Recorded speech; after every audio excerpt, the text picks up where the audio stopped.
તમે બધા ગામડાના માણસો છો તો તમે જુઓ તો ખાસ કરીને તમને આ એક બીજી વસ્તુ બતાવું કે સારો પાક લાવવો હોય તો શું કરવું પડે?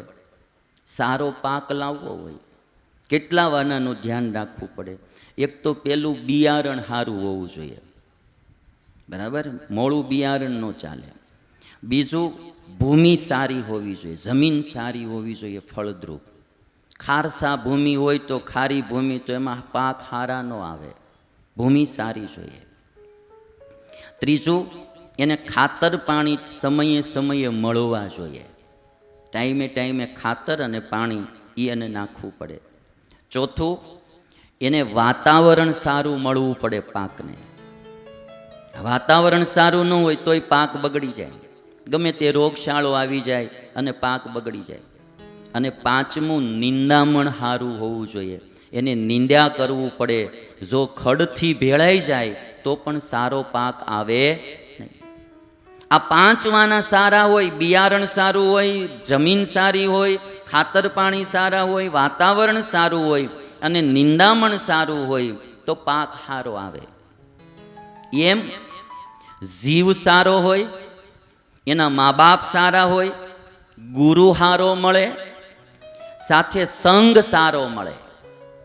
મોળા મિત્રોનો મોળા માણસોનો સંગ હોય એ વાતાવરણ મોળું મળી ગયું.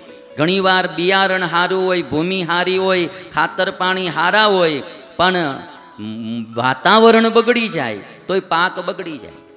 મોળા સંગમાં આવી જાય, કોઈ દારૂડિયાના સંગમાં, કોઈ લૂંટેરાના ચોરી કરનારાના સંગમાં, કોઈ કુસંગીના યોગમાં આવી જાય તો વળી પાછો પાક બગડી જાય.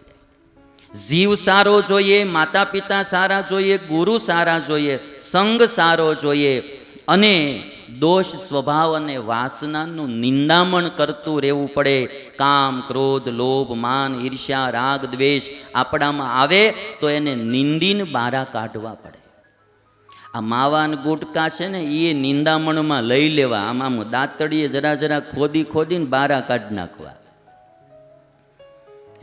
ગૌશાળાના ટ્રસ્ટીઓ હોય કે પછી હવે તો મારે 5 દી થઈ ગયા એટલે કહેવાય, યુવા ક્રાંતિ મંડળ હોય, બધાએ આ વખતે દક્ષિણામાં મસાલા તો દઈ જ દેવાના છે.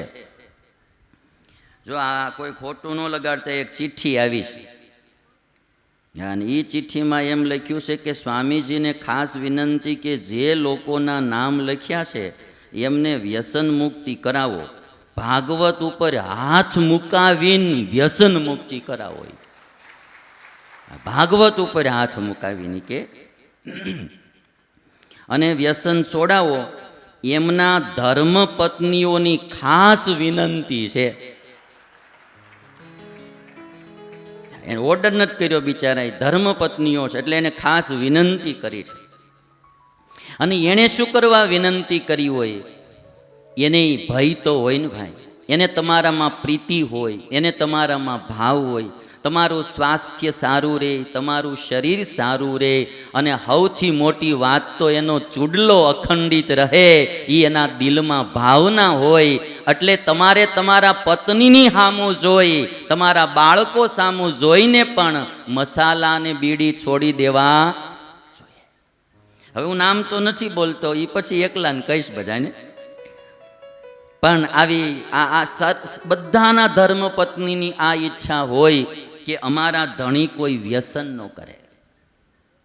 અને મારે તમને વાત એ કહેવી છે કે ઘડતર એટલે શું ભાઈ? ઘડતરમાં બીજું કાંઈ નથી. ઘડતર એટલે શું? જે આપણામાં નકામા ભાગ હોય ને એને બારા કાઢી નાખવા, એનું નામ ઘડતર. હું ઘણીવાર એક ક્લિપ બતાવું છું તમને, જો હમણાં શીખવાડું, બતાવું. ઘડતરમાં બીજું લાંબુ કાંઈ છે નહીં, આપણામાં જે નકામા ભાગ હોય ને એ બારા કાઢી નાખવા. પહેલાં એક તમને વાત બતાવું કે જીવનમાં જરૂર હોવું જોઈએ ભણતર. આજે બધા માણસો ભણતરમાં તો ધ્યાન દે છે. એક તો ભણતર હોવું જોઈએ. માતા પિતાઓએ ખોટા ખર્ચાઓ બંધ કરીને છોકરાઓને સારી રીતે ભણાવવા જોઈએ. જો હજી સુધીમાં પૈસા ન હોય ને તો માતા પિતા એને મોળી સ્કૂલમાં છોકરાને મૂકશે કે ઓછા ફી ભરવી પડે, પણ કોઈ વ્યસન છોડતું નથી. હું તો એવું કહું છું કે વ્યસનોનો ખર્ચો બંધ કરી છોકરાઓને સારી સ્કૂલોમાં ભણાવવા જોઈએ. વ્યસનથી કાંઈ ફાયદો નહીં થવાનો. તમારો છોકરો સારી સ્કૂલમાં ભણ્યો હશે તો એ ખૂબ તમને જીવનમાં સુખી કરશે. જીવનમાં જરૂર હોવું જોઈએ ભણતર, પણ સાથે હોવું જોઈએ જીવન ઘડતર. ખાલી ભણતર કંઈ કામ નહીં કરે જો જીવન ઘડાયેલું નહીં હોય.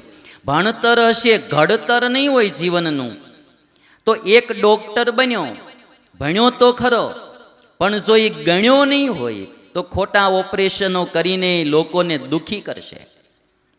શિક્ષક ભણ્યો તો ખરો, પણ જો એનામાં જીવન ઘડતર નહીં હોય તો એ દિલથી છોકરાઓને ભણાવશે નહીં અને નકરા છોકરાઓના ટાઈમ પાસ કરશે.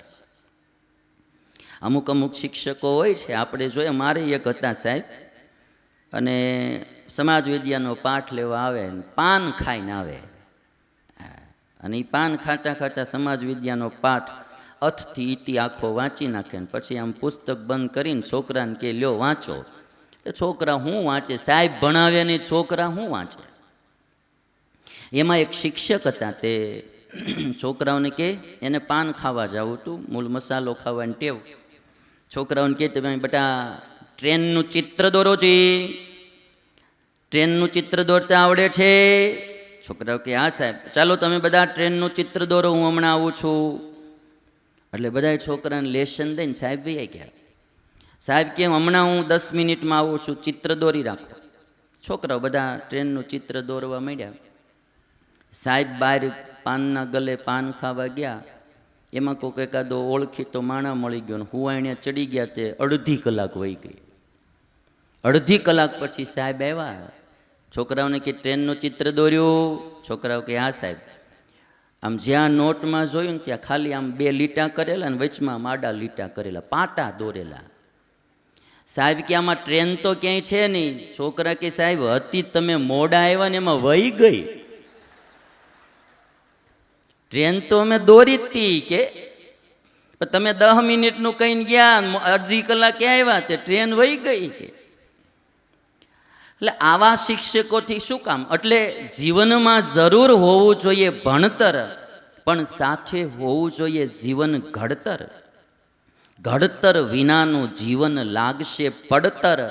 પોતાના અને બીજાના માટે થાશે નડતર. માટે કરો જીવનનું સારું ઘડતર. જીવનનું સારું ઘડતર થાય તો આપણાથી લોકો સુખી થાય.